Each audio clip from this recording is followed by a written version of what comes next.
জানি না আমার উদাহরণগুলো আমাদের সমাজে সচরাচর আমরা লক্ষ্য করে দেখতে পাই।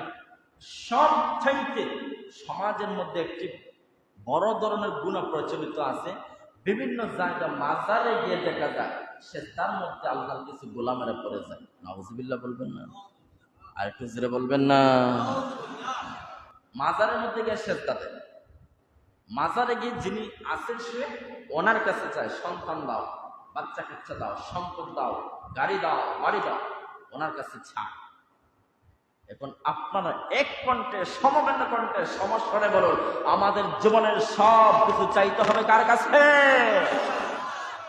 আল্লাহর কাছে। আমরা সব কিছু চাইতে হবে আল্লাহর কাছে। আল্লাহ ছাড়া আমাদের আর কারো কাছে চাওয়ার কোনো অধিকার নাই। এই যে আপনি মাজারে গিয়ে সেজদা দিলেন, এটা আপনি শিরক আকবার শিরক, আপনি বড় ধরনের শিরক করবেন।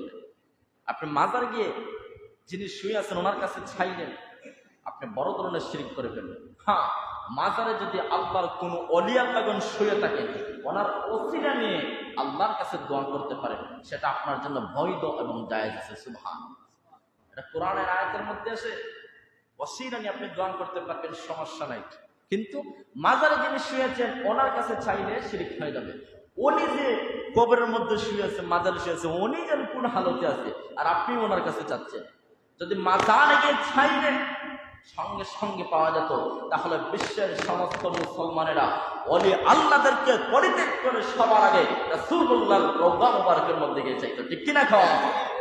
আমাদের খলিদা হৃদয় স্থানবন্ত আপনার আমার কলিজার টুকরা মুহাম্মদুর রাসূলুল্লাহ সাল্লাল্লাহু আলাইহি ওয়াসাল্লাম, ওনার রওজাতে গিয়ে তুই সব কিছু চাই।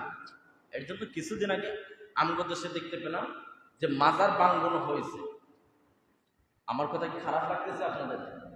যেই কথাগুলো সমাজের বাস্তবায়িক আমরা খারাপ, সেগুলোকে খারাপ বলবো, যেগুলো ভালো সেগুলোকে ভালো বলতে হবে। এটাই হলো ইমানের একটি বৈশিষ্ট্য।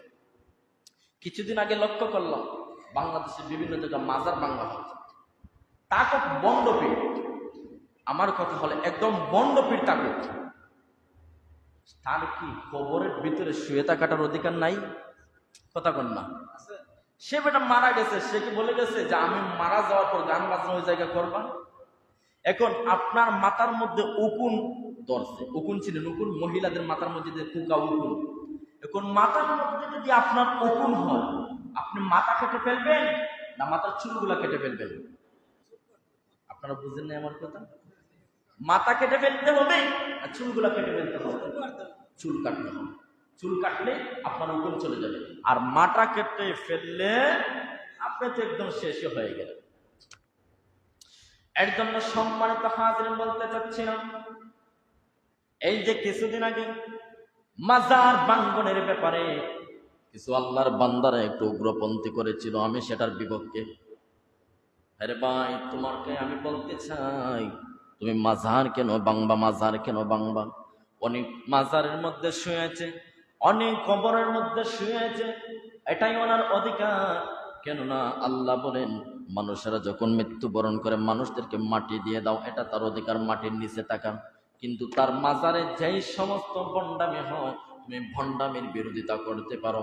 যারা ভণ্ডামি করে তাদেরকে আপনি পিটুনি দিতে পারেন, তাদের প্রতিবাদ করতে পারেন। কিন্তু মাজারে যে আল্লাহর বান্দা শুয়েছে, ওনার মাজার ভেঙে ফেলার কোনো অধিকার আপনার নাই। ঠিক কিনা কন?